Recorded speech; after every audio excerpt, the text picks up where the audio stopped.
Francisco, ele montou lá a congregação dos franciscanos, tentava trazer uma humildade lá para dentro da igreja, que naquele tempo, né, as coisas estavam ostentando muito. E aí teve uma fase, mais para o final da vida do Francisco, que ele estava muito triste, porque ele não estava gostando do rumo que estava tomando lá a congregação dele. Não estava gostando, não achou que a coisa estava meio descambando. E ele estava triste. Aí ele foi conversar com a irmã Clara e contou para ela da tristeza dele, das angústias que ele estava sentindo em relação a isso. E aí a Clara disse para ele: Francisco, tu não te deu conta que essa obra, ela não é tua. Essa obra é do Cristo. Desapega. E aí ele se deu conta do apego, porque ele achava que ele era o cara mais desapegado, ele abriu mão de todos os bens, de tudo da vida, e ele achava que ele era o cara mais desapegado. E aí ele percebeu que ele estava apegado na obra que ele tinha criado. E aí quando ela falou que a obra não era dele, que a obra era do Cristo, ele, é verdade. E aí ali ele se libertou disso e conseguiu voltar a ser a alegria que sempre foi. Aí nós vamos para mais um exemplo. E esse exemplo é o irmão Jacó. É um livro psicografado pelo Chico que se chama Voltei. É um livro pequeno, bem gostoso de ler. E o irmão Jacó viveu encarnado aqui no Brasil. Ele foi o cara que trouxe o disco de vinil para o Brasil. Ele foi presidente da Federação Espírita várias vezes. A editora também editava livros espíritas. E ele trabalhava também como médium, né? Dentro de um centro espírita. E quando ele desencarnou, chegou no plano espiritual, ele ficou decepcionado, porque ele via que os amigos espirituais que estavam esperando por ele, todos brilhavam, todos tinham uma luz. E ele era opaco, apagadinho, assim. E aí ele pensou com ele, né? Poxa, tudo que eu me dediquei, né, para o espiritismo, tudo que eu fiz de bom, o tanto que eu trabalhei, e eu não consegui, não estou iluminado. Isso deixou ele muito triste. Até que um dia ele foi conversar com o mentor dele, né, que continuava lá auxiliando ele, e ele entendeu por que ele não estava brilhando, não tinha aquela luz. Porque ele tinha trabalhado muito, bastante, mas do lado de fora, fazendo. Mas o trabalho interno, que é o principal que a gente vem fazer aqui, ele não tinha feito. E aí ele não tinha feito a luz dele brilhar. E aí eu deixei por último, né? Mas o maior de todos, porque os últimos serão os primeiros, Jesus Cristo. Jesus lavou os pés dos discípulos. Ele chegou num momento em que os discípulos estavam conversando e tendo uma discussão de quem era o discípulo mais querido, de quem era o maior entre os discípulos. E Jesus, ouvindo aquilo, sabendo que aquilo não estava legal, o que ele fez? Vou dar uma lição, vou ensinar. E aí ele pega, né, com toda a humildade, ele amarrou um avental na cintura, que isso era um símbolo dos escravos, que amarravam esse avental na cintura, e foi lavar os pés dos seus discípulos. Aí o Pedro, né, que era mais esquentadinho, ele disse: não, meus pés não, o senhor não vai lavar meus pés. E aí ele disse que se ele não deixasse, ele não estaria com ele. Bom, nisso, aquele que era o maior, e até hoje é o maior que esteve aqui entre nós, se fez pequeno. E aí a gente chega de novo na palavra humildade. E pegando esses 4 exemplos, a gente vê que Sócrates, ele sabia o tamanho que ele tinha. Sabia da sua pequenez perante o universo. Perante toda a sabedoria divina, ele sabia o tamanho dele.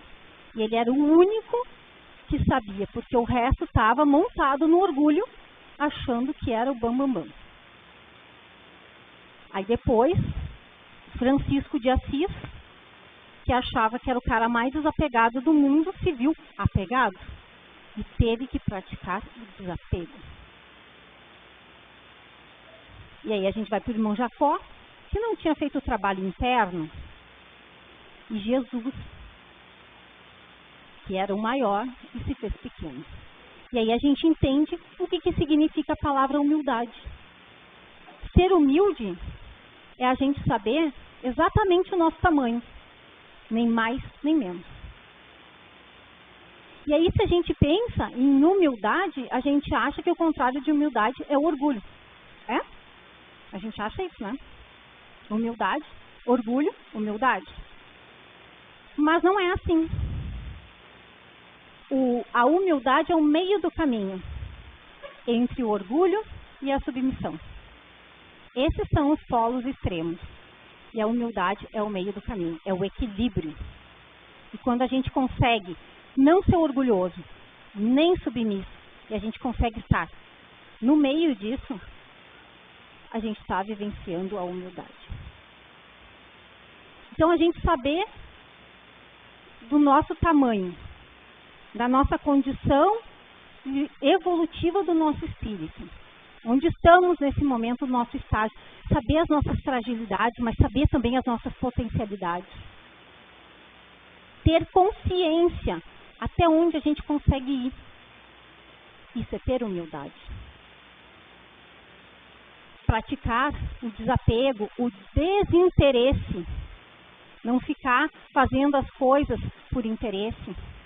Ou ficar apegado demais, querendo controlar demais. Conseguir fazer isso, que não é fácil, mas a gente pode ir tentando, até que um dia a gente vai conseguir. Isso também é humildade. E quando a gente faz o nosso trabalho interno, que já está, quando eu falei da gente saber do nosso tamanho, a gente já está fazendo o nosso trabalho interno. Esse é o processo do autoconhecimento que a gente tanto fala. A pessoa que busca se conhecer, ela vai começar a se desligar do orgulho. O que é o orgulhoso? Ele se coloca acima dos outros.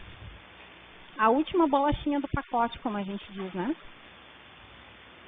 Mas também a gente não pode se colocar abaixo, achando que não tem condições para nada.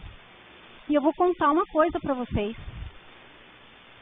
Por trás de uma submissão, por trás de uma pessoa que acha que eu não posso, eu não vou fazer porque não vai ficar legal, eu não tenho condições, por trás disso tem uma falsa humildade. Por trás disso tem um orgulho disfarçado. Porque essa pessoa que se sente assim tão pouco, na verdade, o orgulho dela não deixa que ela apareça porque ela tem medo de ser desaprovada pelas outras pessoas. E aí tem uma questão também de baixa autoestima ligada a isso. Então, a gente vai vendo que é uma construção de saber quem somos, os nossos limites, de saber que a gente precisa trabalhar o nosso mundo interno, que essa é a principal obra que a gente veio fazer aqui e vamos continuar fazendo por muitas existências ainda. Porque o reino de Deus, que Jesus tanto falou, é para ser construído por dentro, não por fora. Mas aí eu não vou ajudar as outras pessoas. Vai. Quando a gente tem o que dar, porque a gente está cuidando da gente, quando a gente está cultivando o nosso jardim interno, a gente tem que dar para as outras pessoas. Mas muitas vezes a gente quer dar sem ter o que dar. E aí a gente vai ficar que nem o irmão Jacó. A gente vai chegar lá e mas eu fiz tanta coisa e estou apagadinho. Pois é. E o trabalho contigo, que é o mais importante, onde ficou. E quando a gente vê Jesus, Jesus podia se achar o cara, se achar o maioral, né, entre os discípulos ali, mas não, ele vai e lava os pés. Porque por ter consciência de onde ele já chegou, e quanto mais iluminado um ser vai ficando, mais amoroso. E consegue praticar a humildade com mais facilidade. Porque já se desprendeu do orgulho e da vaidade, que é onde a gente se perde, porque daí a gente se coloca acima. E às vezes até como uma defesa. E eu aprendi uma coisa bem bacana nessa semana que eu não sabia. Que a jabuticabeira precisa apanhar para dar jabuticaba. Eu não sabia disso. Que quando a jabuticabeira chegou no tempo de dar flores e ela não deu, diz que tem que ir lá dar uma surra nela, que daí no outro ano ela vai dar flores e vai dar frutos. E a gente às vezes se coloca como uma jabuticabeira, né?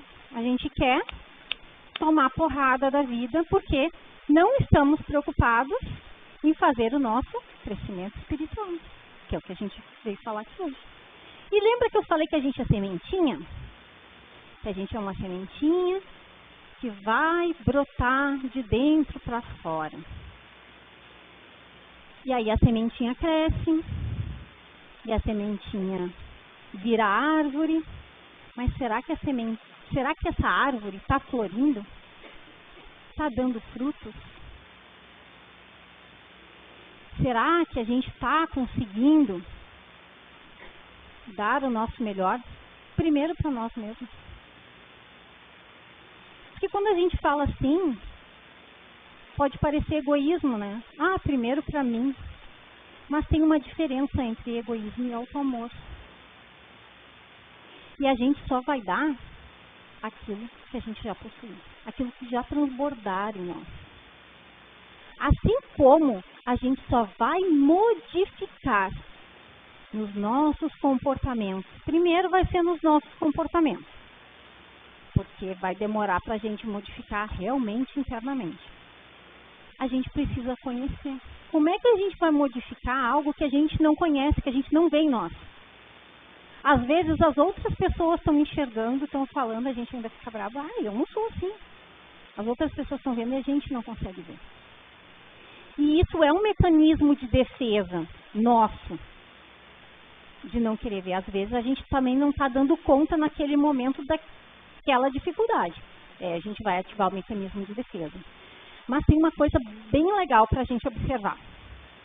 Existe também o mecanismo de projeção. O que é a projeção? Eu tenho uma parte minha, por exemplo, eu sempre gosto de dar esse exemplo porque vale para mim, tá? Eu sou muito raivosa, impaciente e escondo isso de mim mesmo. Eu reprimo essa parte, eu faço de conta que eu não enxergo que eu sou assim. Eu acho que eu já sou uma pessoa tripaciente. E aí, quando eu vejo outras pessoas sendo impacientes, sendo raivosa, eu fico com uma raiva daquela pessoa e aquela pessoa me incomoda. Ou então, quando eu vejo uma pessoa que é muito arrogante, mas aquilo me incomoda. Mas não é um incomodar assim normal, de algo que não é bacana. É um incomodar assim, ó, que o incrível Hulk vem à tona. Isso nós estamos projetando naquela pessoa algo que é nosso e que está reprimido. Olha como somos seres complexos. Só que geralmente a gente não percebe isso. E sempre, né, a gente diz, o que a gente vê no outro tem na gente. E às vezes a gente pensa, mas eu não tenho isso, não vejo. Pode ser que não seja daquele específico jeito. Mas se a gente for mexer nessa terra para a nossa sementinha brotar, a gente vai achar.